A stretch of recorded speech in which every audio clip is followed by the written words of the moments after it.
Hello, ഇന്ന് ഞാനിവിടെ വന്നിട്ടുള്ളത് നമ്മളെ പുട്ടൊക്കെ വീട്ടിൽ ബാക്കി വന്നു കഴിഞ്ഞാൽ ഒട്ടും വേസ്റ്റ് ചെയ്യാതെ തന്നെ വേറൊരു വെറൈറ്റി ആയിട്ടുള്ളൊരു ഡിഷ് എങ്ങനെ ഉണ്ടാക്കാമെന്ന് കാണിക്കാനായിട്ടാണ്.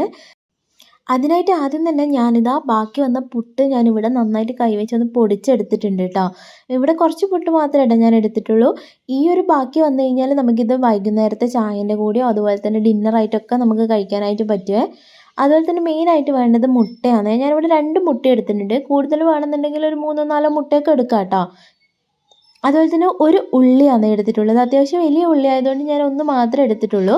നിങ്ങൾക്ക് വേണമെങ്കിൽ 2 3 ഒക്കെ എടുക്കാം. ഒരു മീഡിയം സൈസിലുള്ളതൊക്കെ ആണെങ്കിൽ 2 എണ്ണമൊക്കെ എടുക്കാം കേട്ടോ. അത് ഞാനിത് ഇവിടെ സ്ലൈസായിട്ടൊന്ന് കട്ട് ചെയ്തെടുത്തിട്ടുണ്ട്. ഇനി നമുക്കിത് ഉണ്ടാക്കാനായിട്ട് തുടങ്ങാം. ആദ്യം തന്നെ എന്താ ഞാനിവിടെ ഒരു പാൻ സ്റ്റൗവിൽ വെച്ചിട്ടുണ്ട്. പാൻ ചൂടാകുമ്പോഴത്തേക്കും കുറച്ച് ഓയിൽ ഒഴിച്ച് കൊടുക്കാം. ഓയിൽ ഒന്ന് ചൂടായി വരുമ്പോഴത്തേക്കും ആദ്യം തന്നെ നമ്മൾ നൈസായി കട്ട് ചെയ്ത് വെച്ച ഉള്ളിയാണ് ഇട്ട് കൊടുക്കുന്നത്. ഉള്ളി പെട്ടെന്ന് വഴന്ന് കിട്ടാനായിട്ട് കുറച്ച് ഉപ്പും കൂടെ ചേർത്ത് കൊടുത്തിട്ടാണ് വഴറ്റിയെടുക്കുന്നത്. ഉപ്പ് ചേർത്ത് കൊടുക്കുമ്പോൾ കുറേ ചേർത്ത് കൊടുക്കണ്ട കേട്ടോ ആദ്യം തന്നെ. കാരണം നമ്മൾ ഓൾറെഡി ഉപ്പൊക്കെ ഇട്ടിട്ടാണല്ലോ പുട്ടുണ്ടാക്കിയത്. അതിൽ ഓൾറെഡി ഉപ്പുണ്ട്. അപ്പോൾ ഓവറായി പോകണ്ട, കുറച്ച് മാത്രം ചേർത്ത് കൊടുത്താൽ മതിയേ.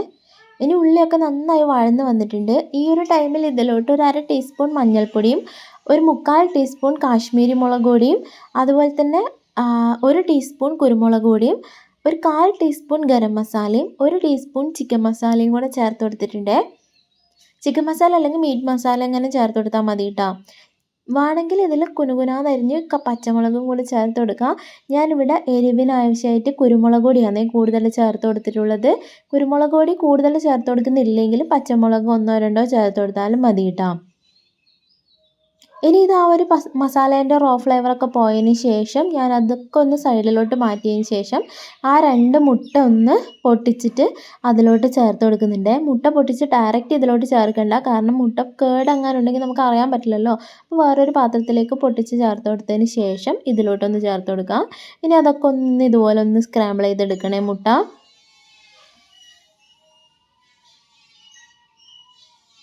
മുട്ടയൊക്കെ നന്നായിട്ട് ഇതാ ഒന്ന് വെന്തൊക്കെ വന്നിട്ടുണ്ട്. ഒക്കെ കൂടെ ഒന്ന് മിക്സ് ചെയ്തെടുത്തിട്ടുണ്ട് കേട്ടോ. ഇനി നമ്മൾ നേരത്തെ പൊടിച്ച് മാറ്റി വെച്ച പുട്ട് കൂടെ ഇതിലോട്ട് ചേർത്ത് കൊടുക്കാം. ഞാനിവിടെ നന്നായിട്ട് ഡ്രൈ ആയിട്ടൊരു ഉപ്പുമാവ് പോലെ ആയിട്ട് ഇത് ഉണ്ടാക്കിയെടുക്കുന്നത്. കുറച്ചൊരു ലിക്വിഡ് ഫോമിൽ വേണമെന്നുണ്ടെങ്കിൽ നമ്മൾ ഉള്ളിയൊക്കെ വഴറ്റി മസാല ഇട്ട് കൊടുത്തില്ലേ, അതിന് ശേഷം മുട്ട ചേർത്ത് കൊടുക്കുന്നതിന് മുന്നേ ആയിട്ട് കുറച്ച് ചൂടുവെള്ളം കൂടെ ചേർത്ത് കൊടുക്കാം കേട്ടോ. ആ ഒരു ഫോമിലാണ് വേണ്ടതെങ്കിൽ അങ്ങനെ ചേർത്ത് കൊടുക്കാം. ഞാനിപ്പോൾ ഒരു ഉപ്പുമാവ് പോലെയൊക്കെ കേട്ടോ ഉണ്ടാക്കിയെടുത്തിട്ടുള്ളത്, നല്ല ഡ്രൈ ആയിട്ട്. ഇനി ഇതാ പുട്ട് ചേർത്തതിന് ശേഷം നന്നായിട്ടൊന്ന് മിക്സ് ചെയ്തെടുക്കണേ. എല്ലാം കൂടെ ഒന്ന് നന്നായിട്ടൊന്ന് മിക്സ് ചെയ്തെടുക്കാം. ആ ഒരു മസാലയൊക്കെ ആ ഒരു പുട്ടിലൊക്കെ പിടിക്കുന്ന രീതിയിൽ തന്നെ എല്ലാം കൂടെ ഒന്ന് മിക്സ് ചെയ്തെടുത്തിട്ടുണ്ട് കേട്ടോ. ഇനി ഞാൻ കുറച്ചുകൂടെ കുരുമുളക് പൊടി ചേർത്ത് കൊടുക്കുന്നുണ്ട്. ഒരു 1/4 ടീസ്പൂൺ കുരുമുളക് പൊടി. കുരുമുളക് പൊടീൻ്റെ ആ ഒരു ടേസ്റ്റ് ഇഷ്ടമുള്ളവരാണെങ്കിൽ മാത്രം ചേർത്ത് കൊടുത്താൽ മതി കേട്ടോ. അതുപോലെ തന്നെ മല്ലിയില നിങ്ങളുടെ കയ്യിലുണ്ടെങ്കിൽ കുറച്ച് മല്ലിയില ചെറുതായി ഒന്ന് കട്ട് ചെയ്തിട്ട് അതും കൂടെ ചേർത്ത് കൊടുക്കാം. എൻ്റെ കയ്യിൽ ഇപ്പോൾ മല്ലിയില ഇല്ലാത്തതുകൊണ്ട് ഞാൻ ചേർത്ത് കൊടുക്കുന്നില്ല കേട്ടോ. അപ്പോൾ ഇത് നമ്മളെ പുട്ട് കൊണ്ടുള്ള അടിപൊളി ടേസ്റ്റി ആയിട്ടുള്ള ഈ റെസിപ്പി ഇവിടെ റെഡി ആയിട്ടുണ്ട്. ഇനി പുട്ടൊക്കെ ബാക്കി വന്നു കഴിഞ്ഞാൽ അതെന്ത് ചെയ്യണമെന്ന് ആലോചിച്ച് ആരും തന്നെ ടെൻഷൻ അടിക്കണ്ട. ഇതുപോലെ ഒന്ന് ഉണ്ടാക്കി നോക്കട്ടോ പുട്ടൊക്കെ ബാക്കി വരുമ്പോഴത്തേക്കും. അതുപോലെ ഈ ഒരു റെസിപ്പി എല്ലാവർക്കും ഇഷ്ടപ്പെട്ടു എന്നിരിക്കുന്നു. ഇഷ്ടപ്പെട്ട എന്തായാലും ലൈക്ക് ചെയ്യാനും കമൻറ്റ് ചെയ്യാനൊന്നും മറക്കല്ലേ. ഇതിൻ്റെ മുകളിലായിട്ട് ഞാൻ കുറച്ച് സവാളയും കൂടെ ചെറുതായി കട്ട് ചെയ്തിട്ട് കൊടുക്കുന്നുണ്ട് കേട്ടോ. ഇത് കഴിക്കുമ്പോഴത്തേക്ക് അതിൽ സവാള കടിക്കുമ്പോൾ നല്ലൊരു ടേസ്റ്റ് തന്നെയാണ്. സബ്സ്ക്രൈബ് ചെയ്യാനും സപ്പോർട്ട് ചെയ്യാനൊന്നും മറക്കല്ലേ. അടുത്തൊരു വീഡിയോ ആയിട്ട് വീണ്ടും കാണാം. താങ്ക്